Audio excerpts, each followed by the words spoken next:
Hey friends, welcome. May 24th, 2025. Imagine Jesus, not as a distant figure in robes from 2,000 years ago, but in the present, now. What would happen if he showed up in your town?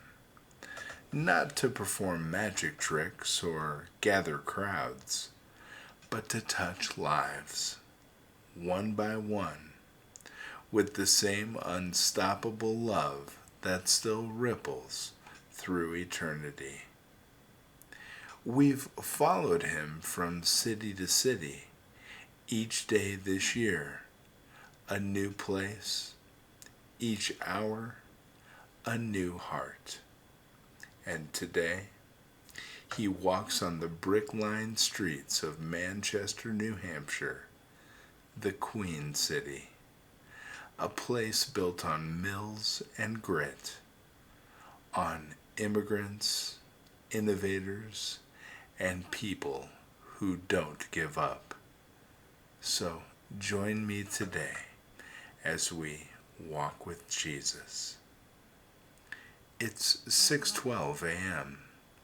The sky glows with the soft, watery blues of dawn as Jesus slips into Stark Park, where history and stillness converge.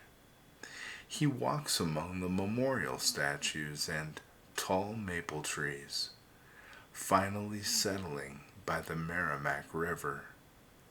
The only sounds are birdsong and the occasional passing car on Bridge Street.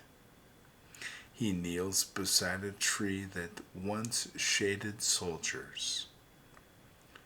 Abba, he prays, let this city feel your nearness today.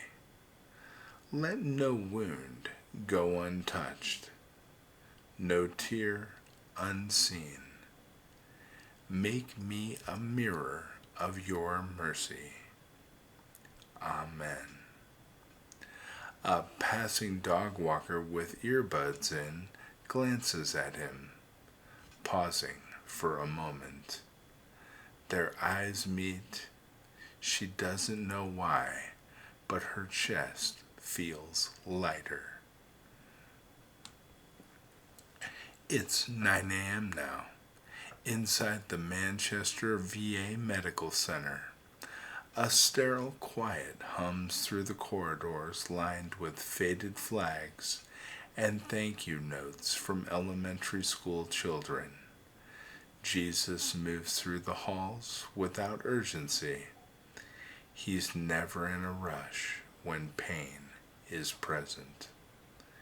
He enters room 218, where Anthony, a former Marine with 2 Purple Hearts, sits motionless in his wheelchair, battling survivor's guilt. Jesus kneels before him, eye level.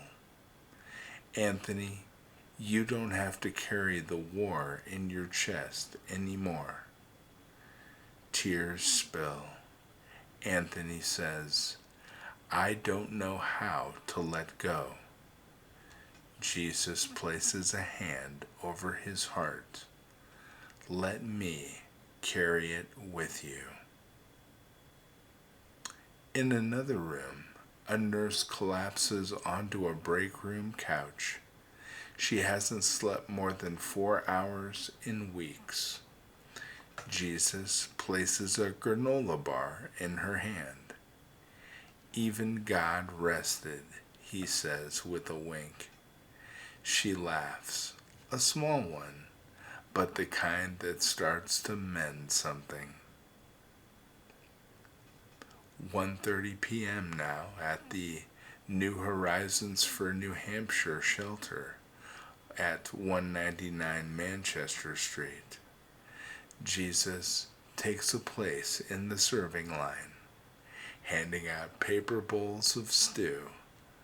Behind him, volunteers whisper, is he a new hire? No, he's the oldest presence in the room.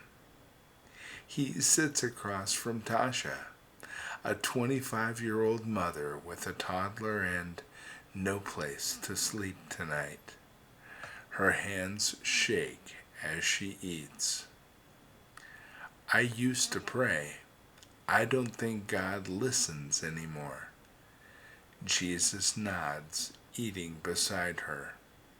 He heard every word, even the angry ones.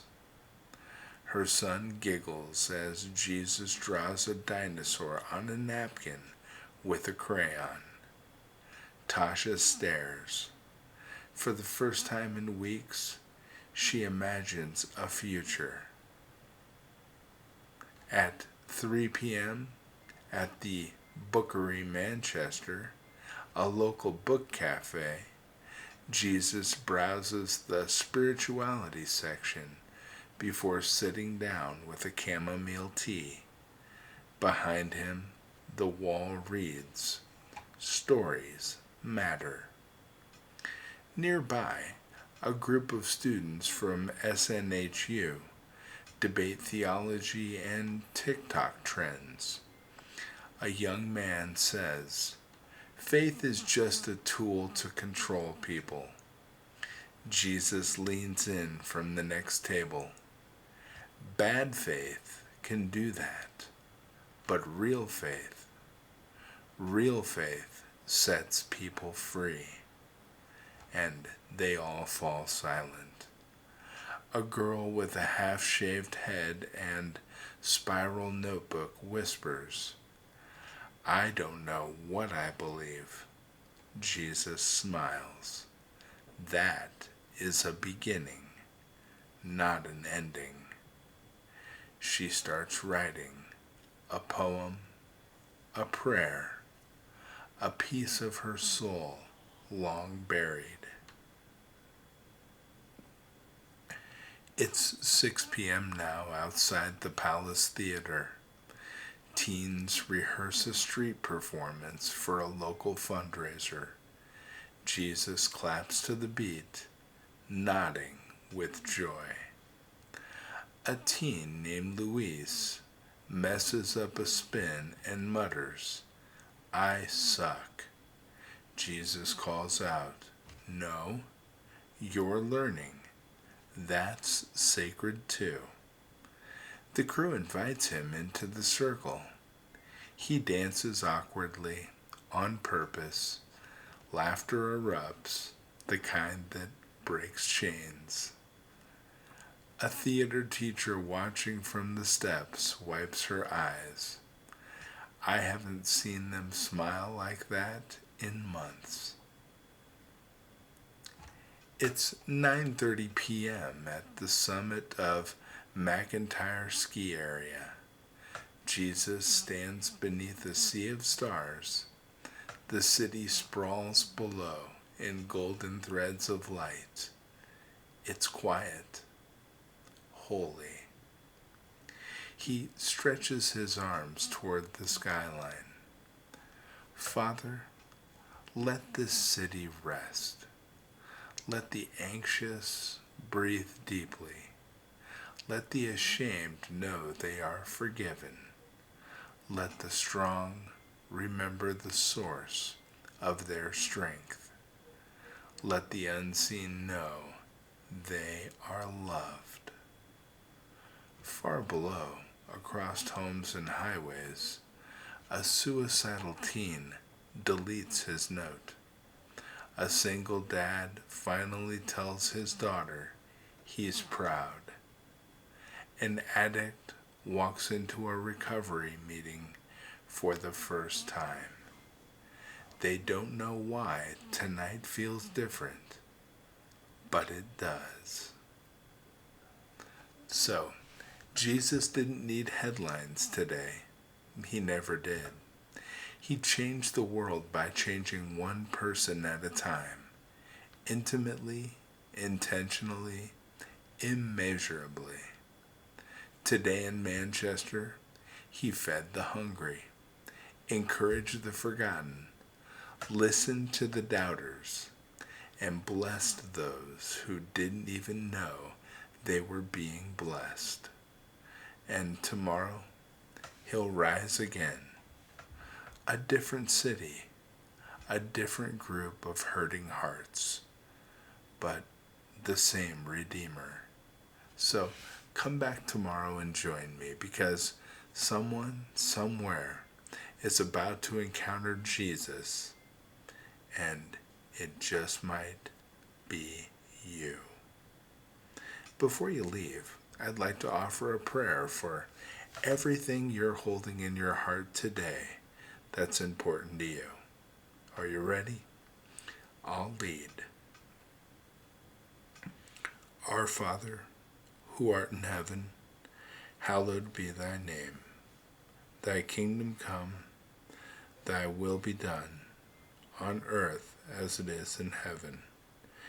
Give us this day our daily bread, and forgive us our trespasses, as we forgive those who trespass against us. And lead us not into temptation, but deliver us from evil. For thine is the kingdom, the power, and the glory, forever and ever. Amen. Amen. I can't wait to see you tomorrow. We're going to go on another journey and walk with Jesus in a new city. It's going to be amazing. Don't forget, hug your family, because they love you. I'll be back tomorrow, my friends. God bless you. Bye-bye.